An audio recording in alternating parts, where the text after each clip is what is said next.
तो hello and welcome back friends on my channel accent with trick Ayush sir English. और आज हम अपने नेक्स्ट सेशन में day number 10 spoken English online class में लेके आए हैं आपके लिए कुछ ऐसे सेंटेंसेस, जी हाँ, कुछ ऐसे क्वेश्चंस जो कि डे टू डे बेसिस पर आपसे पूछे जाते हैं। जैसे कि ये, आप कैसे हो। अब इसका आंसर कैसे देंगे आप कैसे हो का कई तरीके से आंसर आप दे सकते हो, बट पहले इसकी इंग्लिश हमें सीखनी होगी कि किस तरीके से पूछा जा सकता है, कितने तरीके से इसे पूछा जा सकता है। जैसे कि हाउ आर यू भी यूज़ किया जा सकता है। यहाँ पर यूज़ किया जा सकता है सेकंड सेंटेंस, जो कि है ये कि हाउ डू यू डू। जी हाँ, अब आप कहेंगे हाउ डू यू डू, यानी कि आप कैसे करते हो। अब इस तरीके से आप इंग्लिश ट्रांसलेशन मत करिएगा इसकी, क्योंकि एग्जैक्ट इंग्लिश ट्रांसलेशन नहीं होती है। इसका मतलब होता है, वही होता है कि आप कैसे हैं। हाउ आर यू का मतलब भी आप कैसे हैं, हाउ डू यू डू का मतलब भी आप कैसे हैं। और इनफॉर्मल लैंग्वेज में आप यूज़ कर सकते हैं व्हाट्सअप, हे व्हाट्सअप, क्या चल रहा है, हे व्हाट्सअप। ठीक है, आप कैसे हो को इन 3 तरीके से आप यूज़ कर सकते हो। ठीक है, तो जब हमें ये पता लग गया कि इनको किन किन तरीक़ों से यूज़ कर सकते हैं, तो एक चौथा तरीका और वो आपको बता देता हूँ। How is your health, how is your health, आपकी सेहत कैसी है, आप कैसे हो को 4 तरीके से पूछा जा सकता है। How are you, how do you do, what's up and how is your health. और भी कई सारे तरीके हैं, बट फिलहाल आप इन्हीं तरीक़ों को सीख लीजिए, क्योंकि यही सबसे ज़्यादा यूज़ किए जाने वाले तरीके हैं। अब हम बात करेंगे कि इसका जवाब कैसे दिया जा सकता है। तो इसके बारे में आपको पता है, हम जवाब देंगे मैं ठीक हूँ। ये तो सभी को पता है कि जब कोई आपसे पूछेगा आप कैसे हैं, तो आप कहेंगे मैं ठीक हूँ। परंतु इसको भी बोलने के कई सारे तरीके होते हैं। अब आप कहेंगे वो क्या तरीके हैं। जैसे कि आई एम फाइन, क्या पहला तरीका हो सकता है कि आई एम फाइन, मैं अच्छा हूँ या अच्छी हूँ। ठीक है, अब हम चलते हैं नेक्स्ट तरीके की तरफ। तो next sentences, I am well, मैं ठीक हूँ, आई एम वेल। ठीक है, तो ये भी आपको एक तरीका पता लग गया। अब थर्ड सेंटेंस में यहाँ पे बताऊँगा आपको कि एक ही आंसर को कितने तरीके से बताया जा सकता है। आई एम डूइंग वेल, मैं अच्छा कर रहा हूँ, good, I am good, I am doing well, I am doing good. ये भी आप जवाब दे सकते हैं। ठीक है, तो आप कहेंगे 3 तरीके के जवाब मेरे पास हो चुके हैं अभी तक। अब एक आपको इसी तरीके से और भी वेज ढूंढने होंगे। जैसे कि चौथा तरीका, I am sound good, I sound good. I sound good मतलब मुझे अच्छा सुनाई देता है, ऐसा कुछ नहीं है। साउंड गुड मतलब मैं मेंटली काफ़ी ज़्यादा फिट हूँ, तो उसे बोलते हैं आई साउंड गुड। ठीक है, आप इन्हें रट लीजिए, क्योंकि ये काफ़ी जगह यूज़ होते हैं। तो अब हम अपने अगले क्वेश्चन की तरफ चलते हैं, जो होगा क्या तुमने खाना खा लिया है। ये जनरली क्वेश्चंस हैं जो आपसे पूछे जाते हैं डे टू डे बेसिस पर, कि आप कैसे हैं, आपने खाना खा लिया या नहीं खा लिया। तो क्या तुमने खाना खा लिया है, तो इसकी इंग्लिश बनेगी have you eaten the food, have you eaten the food, क्या आपने खाना खा लिया या खा चुके हैं। तो चलिए अब नेक्स्ट सेंटेंस, नेक्स्ट आंसर की तरफ चलते हैं। आंसर का दूसरा तरीका, have you taken the food, have you taken the food, क्या आपने खाना ले लिया, क्या आपने खाना ले लिया। Have you eaten the food, क्या आपने खाना खा चुके हैं, क्या आपने खाना खा लिया। Have you taken the food, क्या आपने खाना ले लिया। ठीक है, और एक और तरीका होता है यहाँ पर जो नॉर्मली यूज़ किया जाता है, have you had the food, have you had the food. अब आप कहेंगे ये बड़ा खतरनाक तरीका हुआ, have you had the food. क्या हैव और हैड एक साथ यूज़ हो सकते हैं? जी हाँ, हो सकते हैं। एक हैव का मतलब है लेना, और एक हैड का मतलब है रखना। क्या आपने खाना ले लिया है, रख लिया है। ठीक है, तो इसको बहुत ही सिंपल वे में डे टू डे बेस पर आप यूज़ कर सकते हैं। चलिए अपने नेक्स्ट क्वेश्चन की तरफ चलते हैं। नेक्स्ट जो पूछा जाता है, हाँ मैंने खा लिया है, आपने जवाब दिया मैंने खा लिया है, तो इसका जवाब होगा yes I have eaten the food. या यहाँ पर आप नेगेटिव भी यूज़ कर सकते हैं आंसर्स में, जहाँ पर यस है वहाँ आप नो लगा सकते हैं सिंपली। सेकंड, आप इसको आंसर दे सकते हैं यस आई हैव हैड। आप फूड नहीं भी लगाएंगे तो भी समझ में आएगा कि आप फूड के लिए ही बात कर रहे हैं। Yes I have had, yes I have eaten the food, yes I have had. और एक तीसरा तरीका, yes I had, yes I had, बस हाँ हो गया, बस ये नॉर्मल तरीके हैं जो आप आंसर्स दे सकते हैं। अब हमारा अगला प्रश्न कि क्या कर रहे हो। अभी तक पूछा जा रहा था कि भाई आप कैसे हो, दूसरा क्वेश्चन पूछा था क्या आपने खाना खा लिया, अब तीसरा प्रश्न है क्या कर रहे हो। क्या कर रहे हो कि इंग्लिश यहाँ पर हम बना के आपको बताएंगे कि क्या क्या इंग्लिश बन सकती है और उसके आंसर्स भी बताएंगे। तो सबसे पहले इसकी एक इंग्लिश बन सकती है व्हाट आर यू डूइंग। आप क्या कर रहे हैं, व्हाट आर यू डूइंग। ठीक है, तो आई होप ये पहला सेंटेंस आपके समझ में आया होगा, हम काफ़ी ज़्यादा यूज़ भी करते हैं इसको। सेकेंड की बात करते हैं हम यहाँ पर, what's going on. What's going on, क्या चल रहा है, व्हाट्स गोइंग ऑन, ये भी आप यूज़ कर सकते हैं।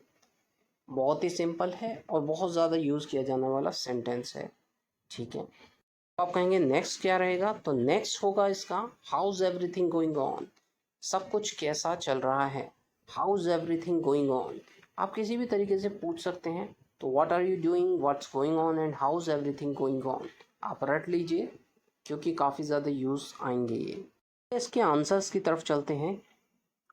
व्हाट्स गोइंग ऑन, क्या हो रहा है, क्या चल रहा है, का आंसर होगा बस सब अच्छा चल रहा है, बस सब अच्छा चल रहा है। तो नथिंग स्पेशल पहला होगा, नथिंग स्पेशल, कुछ खास नहीं, पहला आंसर ये हो सकता है। ठीक है, इसके कई सारे आंसर्स हो सकते हैं, बट एक आंसर जो जनरली यूज़ किया जाता है नथिंग स्पेशल। अगर एज यूजुअल चल रहा है, जैसा डे टू डे बेसिस पर चलता है, तो आप कह सकते हैं नथिंग स्पेशल। सेकेंड है एज यूजुअल, जैसा मैंने अभी बताया एज यूजुअल, है जैसा होता है वैसा ही, कुछ नया नहीं कर रहा हूँ, तो इट इज़ एज यूजुअल। ठीक है, अब नेक्स्ट आप क्या क्या यूज़ कर सकते हैं इसकी जगह पे, भाई आप यूज़ कर सकते हैं जस्ट प्लस वर्ब की फर्स्ट फॉर्म और आईएनजी, जैसे कि just playing, just dancing, just eating food, just. I hope काफ़ी सारे एग्जाम्पल हो चुके हैं, आपके समझ में आ गया होगा कि इसको कैसे यूज़ करना है। तो बस सब अच्छा चल रहा है का आप इन 3 तरीके से यूज़ कीजिए, काफ़ी इम्प्रेसिव रहेगा और लगेगा भी कि आप आंसर्स दे रहे हैं बेटर तरीके से। नेक्स्ट क्वेश्चन एक हो सकता है, बहुत रेयर पूछा जाता है, ठीक है पूछा जा सकता है, कौन बोल रहा है, कौन है, कौन बोल रहा है, कौन है। तो इसकी सिंपली एक इंग्लिश बनेगी हु इज़ दैट। कौन है, हु इज़ दैट। क्या, ये तो सभी को पता होगा, who is that is very much simple English कि पूछा जाता है तो यही जवाब। और नेक्स्ट हो सकता है इसका हु इज़ देयर, वहाँ पर कौन है, हु इज़ देयर। अब इसको और ज़्यादा एक्सप्लेन कर दिया है इसमें, हु इज़ दैट कौन है, हु इज़ देयर वहाँ पर कौन है। अब आप इसके आगे बढ़ेंगे तो और भी कई तरीके के सेंटेंसेस बन सकते हैं, जैसे कि may I know who is talking, या may I know who is chatting. Chatting पर बात चल रही है तो आप पूछ सकते हैं may I know who is chatting. Question में आप पूछ सकते हैं may I know who is talking, call पर हैं तो आई होप आपके समझ में आ गया होगा इतना कि अगर इस तरीके के कोई क्वेश्चंस हैं तो उनकी इंग्लिश कैसे बनेगी अलग अलग तरीके से। ठीक है, अब हम आगे चलते हैं। तो इसके सिंपल आंसर्स हो सकते हैं मैं आयुष हूँ, मैं आयुष हूँ यही आंसर होगा, या मैं जो भी आपका नाम है वो हो, तो आई एम आयुष, या आई एम द पर्सन जिसके बारे में बात हो रही है। ठीक है, अब नेक्स्ट आप और क्या कह सकते हैं, आप कॉल पर हैं तो यूज़ कर सकते हैं आयुष हेयर, या कोई और भी किसी का भी नाम है जैसे कि रोहन हेयर, सोहन हेयर। ठीक है, आपके नाम को बता सकते हैं। और क्या यूज़ कर सकते हैं, दिस इज़ आयुष। अगर आप इंट्रोडक्शन दे रहे हैं या कुछ इनफॉर्मल इंट्रोडक्शन है तो आप कह सकते हैं दिस इज़ आयुष, या this is Rohan, this is Sohan, this is Rohit, कुछ भी XYZ। ठीक है, तो वो आप यूज़ कर सकते हैं। कोई पूछता है कि कौन बोल रहा है तो आप कह सकते हैं आयुष स्पीकिंग, या प्रीति स्पीकिंग, या वॉट जो भी आपका नाम है वो आप यूज़ कर सकते हैं। तो आई होप अभी तक फिर भी आपके समझ में आया होगा कि क्या क्वेश्चंस हैं और उनके आंसर्स क्या क्या होने चाहिए। एक और यूज़ कर सकते हैं आप, Ayush this side. This side मतलब इस तरफ मैं बोल रहा हूँ, उस तरफ कौन है, सो आयुष दिस साइड।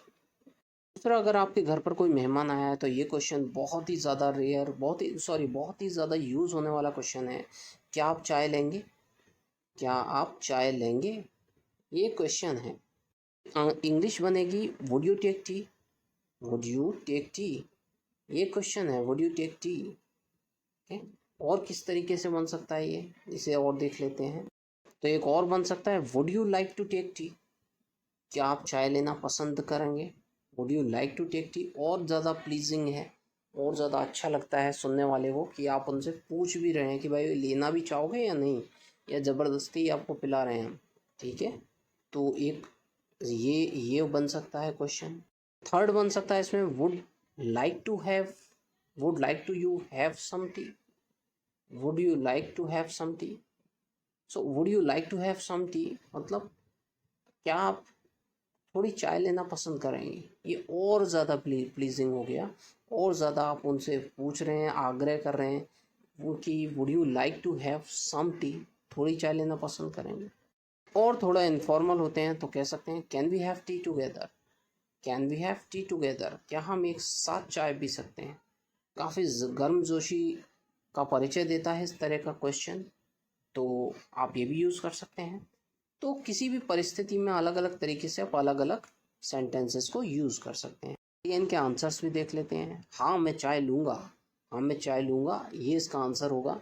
अब इसको कितने तरीके से बोला जा सकता है वो आपको बताता हूँ यहाँ पर।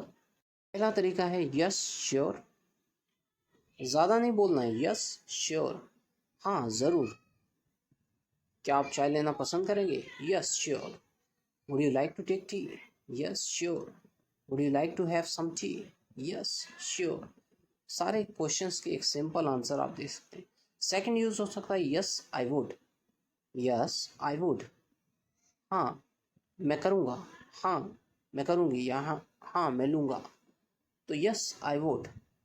थर्ड अगर मैं बात करूँ कि थर्ड क्या हम कर सकते हैं, तो यहाँ पर होगा ये, जब आप मना कर रहे होते हैं तो आप कह सकते हैं no I wouldn't, no I wouldn't, नहीं मैं नहीं लूँगा, no I wouldn't. Fourth one is no don't get troubled, नहीं परेशान मत होइए। हिंदी में कहते हैं ना किसी को, नहीं नहीं नहीं परेशान मत होइए, बाबूजी को मत बोलिए कि चाय बनाए। So no don't get troubled, परेशान मत होइए। और एक लास्ट वन है no please don't do that, नहीं नहीं ऐसा मत करिए, प्लीज़ डोंट डू दैट, ऐसा प्लीज़ मत करिए।